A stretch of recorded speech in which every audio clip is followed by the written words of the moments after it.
SIRच्या मुद्द्यावर सुप्रीम कोर्टात मुख्यमंत्री स्वतः युक्तिवादाला पोहोचल्या हे दृश्य पाहून अनेकांना प्रश्न पडला।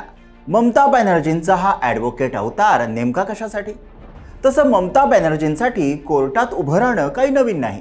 ममता बॅनर्जी यांनी 1980च्या दशकात कोलकाता उच्च न्यायालयात वकील म्हणून काम केलं। सक्रिय राजकारणात प्रवेश केल्याने त्यांनी वकिली सोडली। त्यात त्यांच्या राजकारणाची सुरुवात संघर्षातून झाली आहे। 1993 साल एक मूकबधीर गर्भवती बलात्कार पीडिता न्यायासाठी भटकत होती। प्रकरण सत्ताधाऱ्यांशी जोडलेलं होतं म्हणून पोलिसांनी तक्रार नोंदवली नाही। तेव्हा ममता बॅनर्जी त्या पीडितेसोबत कोलकात्यातील रॉयटर्स बिल्डिंग समोर थेट फरशीवर बसल्या।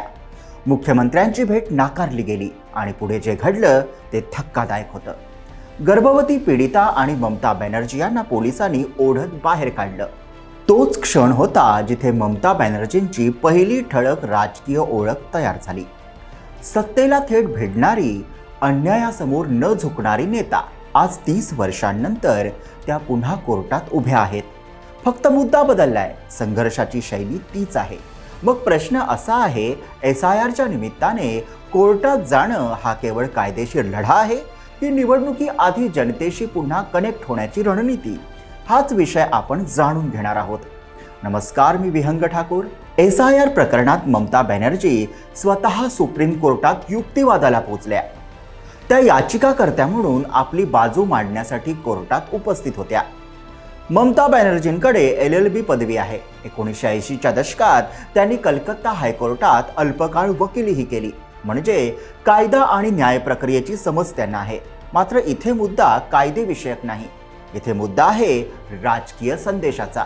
मुख्यमंत्री स्वतः कोर्टात उतरल्या, हा संदेश जनतेपर्यंत पोहोचतो आणि या निमित्ताने तो त्यांनी पोहोचवलाही। ममता बॅनर्जी म्हणजे संघर्षातून घडलेलं नेतृत्व अशी ओळख राहिली आहे। रस्त्यावर उतरणं, आंदोलनं करणं, अटक देणं ही त्यांची राजकीय शैली आहे। 1990च्या दशकात सत्ताधाऱ्यांविरोधात थेट भिडणारी नेता म्हणून ओळख निर्माण झाली। त्यावेळी मुख्यमंत्री असलेल्या ज्योती बसूंसारख्या लोकप्रिय माकप नेत्याविरोधात त्यांनी राजकीय लढा दिला।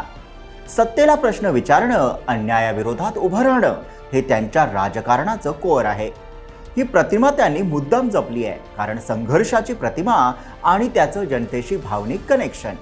2008 साली सिंगूर आंदोलनात ममता बॅनर्जी थेट रस्त्यावर उतरल्या, शेतकऱ्यांसोबत बसल्या, आंदोलन केलं, उपोषण केलं।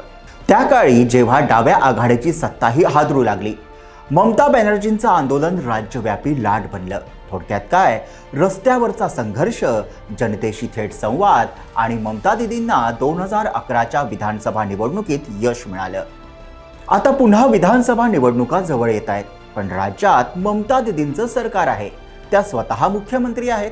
केंद्र सरकार विरोधात SIRचा मुद्दा समोर आहे। मग काय, ममता बॅनर्जी थेट सुप्रीम कोर्टात युक्तिवादाला पोहोचतात। कायदेशीर दृष्ट्या हा त्यांचा अधिकार आहे, पण राजकीय दृष्ट्या हा मोठा सिग्नल आहे, मी केंद्राच्या निर्णयांविरोधात थेट उभी आहे, मी बंगालच्या हक्कांसाठी लढते, हा संदेश थेट बंगालच्या मतदारांसाठी आहे। ममता बॅनर्जींची सर्वात मोठी ताकद त्यांची बंगालीतील भाषण शैली।